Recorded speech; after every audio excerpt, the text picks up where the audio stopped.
Well, do you feel like your season is officially back? You've come close against two very good sides and really had to do it tough, but grinding your way to a very important win? I wouldn't say a season's officially back. I wouldn't have thought it went anywhere. But we have played reasonable footy over the last 3 weeks, and we would have liked to have taken a few more points away. But we definitely needed that win on the weekend, and it's going to be a good 7-8 weeks before finals, and just going to be able to take it one game at a time, using a cliche.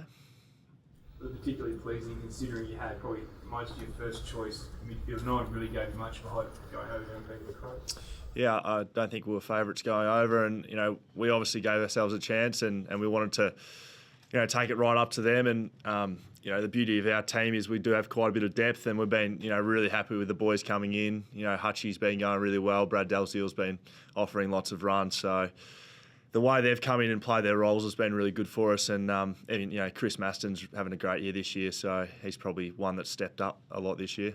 What changed in the last 6 minutes of that game? 13 points down and then snatched the win. It must have been pretty special after the game. Yeah, I guess it was a great feeling when we won, but I guess being down by 13, it probably forced us to take the game on, which you'd like to think we were doing anyway. But being 13 points down with 6 minutes to go, you've really got to take some risks. So that probably opened the game up a little bit. And as all close wins are, it was so exciting after the game, and it doesn't matter who you beat. It was great for us. The way you've taken it on, you use that expression, take the game on, and you've won that one. Do you think you'll have to adopt a whole game approach like that to beat Fremantle's defensive game? Yeah, and I think we've probably been playing like that, for the past couple of weeks, is taking the game on a little bit more. And Freo's obviously a great defensive team. They kept teams to record lows this year, and everyone's a bit puzzled how to beat them at the moment. They're playing really good footy, so we're just going to have to really take it up to them. I guess if you stop them scoring as well, though, then who knows, who could win. What about with the loss of Luke McFarlane? How does that affect you? Does it give you a little bit more of an offensive edge, do you feel?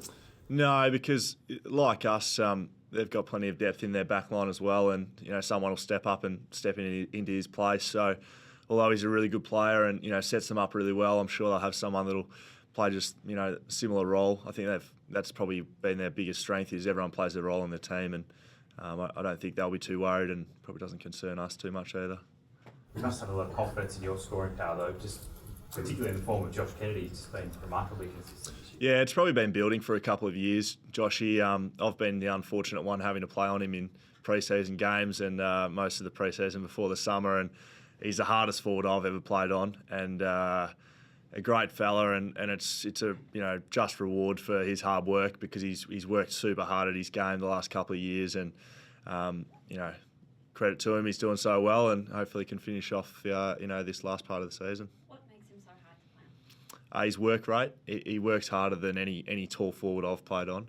I'm not saying that he works harder than any forward, but that I've played on, and he just gets in great positions. He understands the game really well, and he's just a really smart footballer. Combine that with his physical ability of speed, strength, height, good jump, stuttering, goal kicking approach. Unbeatable. As good as that win was, Will, you need a scalp like a team, so I guess top 4, top 6, and obviously Fremantle presents that. But you feel you needed a win over one of those better credentialed sides. Yeah, you can only, I guess, aim to beat whoever you're playing that next week, and we've got Freo and Sydney coming up as well. So a couple of good teams. We definitely like to knock them both off, but. We're just going to have to play the way we want to play, and the result's going to look after itself. But yeah, we would like to knock off a few teams above us, because that's where we want to get. Are you better situated to do that now than at any other time of the season? Yeah, because it's next week and that's who we're playing. I didn't think I was talking to War's fault. The way we've been playing, we've been reasonably happy. There's still a lot of improvements though, so we're certainly in good shape and ready to take it up to anyone. Who do you normally get playing Freo? Who do you normally play on?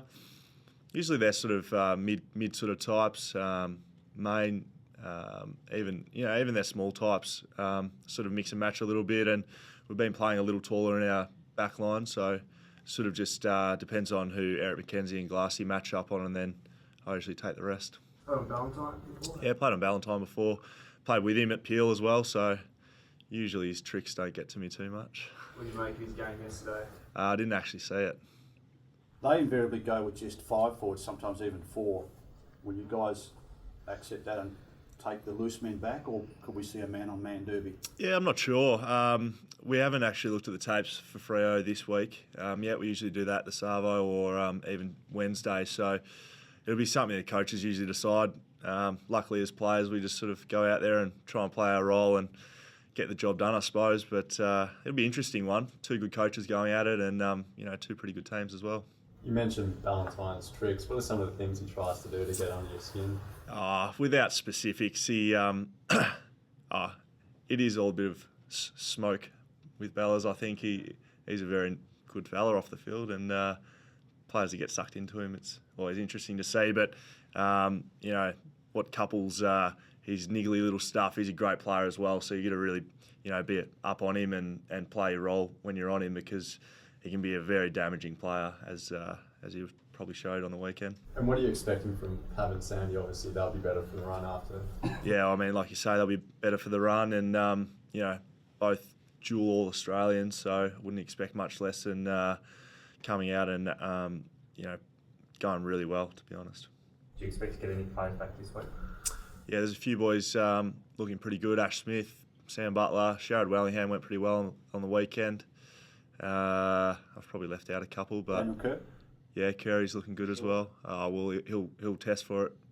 He'll train this week and see how we go. But yeah, we had a few outs this weekend, so it'd be good to get a few boys back. How's Shuey been looking on the track? Yeah, good. He's another one that we'll train this week and just monitor how he goes this week.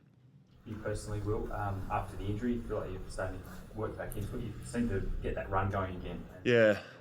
Yeah, I mean, like any injury, it sort of takes you a little bit to get back up to the speed of things. I played a couple of games in the Waffle, and I mean, this week was probably my better running one since I've been back. So just looking to keep building.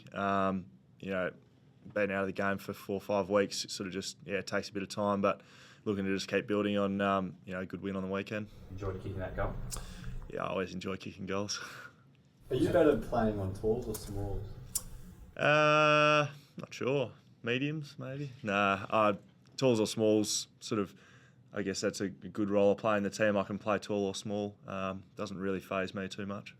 So, Will, could you play on Aaron Sandlands, and conversely, could you play on Michael Walters? Yeah, I have played on them both, so yeah, I could play on Sandy or Michael Walters, but they obviously play very different games of footy, so you got to go about it differently. But yeah, I could play on both of them. How good a player is Eric McKenzie now? Yeah, it's a good question. I think he's been the best backman in the competition this year. I think he's the most underrated player in our team in the comp. Takes the best player every week and rarely gets beaten in contests, let alone over a full game. I don't think this year he's been beaten over a full game by any forward, and he gets the best forward every week. So yeah, he's a great player in really good form, and I'd be picking him if I was on the All-Australian committee. The odds say that he would get Pavlich. Yeah, well, he's played on him the last probably 3 years that we've played, so I'd say so. Will that balance between rebounding and defending as well? With Shannon out now, have there been any directive to you to have more of a role of rebounding and using the kicking skills? Yeah, I guess as a backline, we sort of try to pick up the slack. Shannon's another one who's one of the leaders in the AFL for his kick and his drive from the backline, so probably doesn't fall just to me, but over the backline we sort of tried to pick up the slack a bit. It's a bit hard. I guess most teams were bringing a tag to him most weeks, so he was playing a little bit of a different role. But yeah, it's been a tough one. Tough to lose a great player like him, but like I said, we've got good depth and covered it pretty well.